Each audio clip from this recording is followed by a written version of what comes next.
जय माताजी, जय श्री राम, जय एकलिंगजी। આજે આપણે ક્ષત્રિય સમાજને ગૌરવની વાત છે કે આજે મહારાણા પ્રતાપજીનો જન્મદિવસ છે। મહારાજાઓ તો દેશમાં ઘણા હતા, પરંતુ કેમ આપણે મહારાણા પ્રતાપજીને જ યાદ કરીએ છીએ? કારણ એક જ છે કે મહારાણા પ્રતાપજીએ વિધર્મીઓની ગુલામી નથી કરી।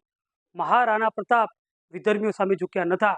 સમયે મહારાણા પ્રતાપ ઘાયલ થયા તો પોતાનો રાજમહેલ છોડ્યો અને જંગલમાં જઈને વસ્યા અને ઘાસનો રોટલો તેઓ ખાધો, પણ વિધર્મીઓ સામે ઝૂક્યા નતા। તેઓએ ગુલામી સ્વીકારી નથી। ત્યારબાદ મહારાણા પ્રતાપ ફરીથી જંગે ચડ્યા, આદિવાસીનો સહારો લીધો અને ફરીથી વિધર્મીઓને હરાવ્યા અને રાજમહેલ પરત મેળવ્યું।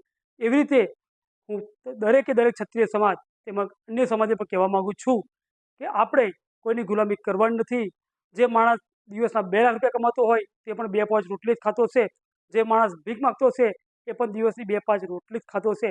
એટલા માટે પૈસા કમાવા માટે, 2-4 ચેકબોલ બનાવવા માટે, 2-4 માટી મેટલ બનાવવા માટે, જેલમાં જવાના ડરના કારણે, હુમલો થવાના ડરના કારણે એક જ વ્યક્તિની ગુલામી શહેરમાં જે લોકો કરે છે તેમને કહેવા માંગુ છું, તમે ક્ષત્રિય હોય તો મહારાણા પ્રતાપની માફક જીવો।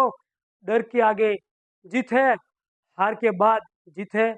તમે હારશો એના પછી જ જીતશો।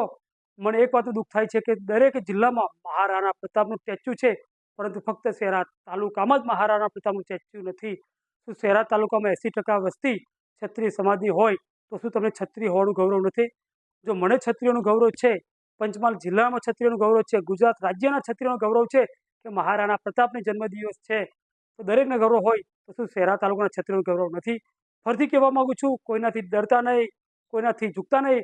મારી પર 40 એફઆર થઈ, લેન્ડ ગ્રેબિંગ, તડીપાર, પાસા 420થી માંડીને કોઈ પ્રકારના મારી પર એફઆર બાકી રાખી નથી। હું ઘણીવાર જેલમાં ગયો તો કોઈની ગુલામી કરી નથી, કોઈને રવાર ભરવા ગયો નથી। મારી પર હુમલો કરવામાં આવ્યો તો પણ હું ડર્યો નથી, ફરીથી હુમલો થાય તો પણ ડરતો નથી। એટલા માટે ફરીથી વિનંતી છે, જો મહારાણા પ્રતાપ જેવા વિચારો ધરાવતો હોય તો તમે પણ મહારાણા પ્રતાપ જેવા વિચારો ધરાવો। કોઈની ગુલામી કરવાની જરૂર નથી, કોઈના રવિવાર ભરવાની જરૂર નથી। શહેરા તાલુકામાં આવનાર સમયમાં મહારાણા પ્રતાપનું સ્ટેચ્યુ મૂકવામાં આવશે એ હું સંકલ્પ લઉં છું। હું ફરીથી કહું છું, કોઈની સામે ઝૂક્યો નથી કે ઝૂકવાનો નથી, ફક્ત ઝૂકીશ તો મા બાપ સામે અને માતાજી સામે। હું તમને કહું છું, હું કોઈ જ્ઞાતિનો વિરોધ નથી કરતો, કોઈ સમાજનો વિરોધ કરતો નથી, ફક્ત એક જ વ્યક્તિનો વિરોધ કરું છું, એટલે હિટલર શાહી ચલાવે છે। એટલા માટે ફરીથી કહું છું, આજે મહારાણા પ્રતાપજીની જન્મ જયંતિની રીતે હું સર્વે ક્ષત્રિય સમાજ શહેરા તાલુકા પંચમહાલ જિલ્લામાં ગુજરાત રાજ્યમાં વસતા કરની સેના તેમજ અન્ય ક્ષત્રિય સંગઠન ચલાવતા દરેકે દરેકને જય માતાજી, જય શ્રી રામ।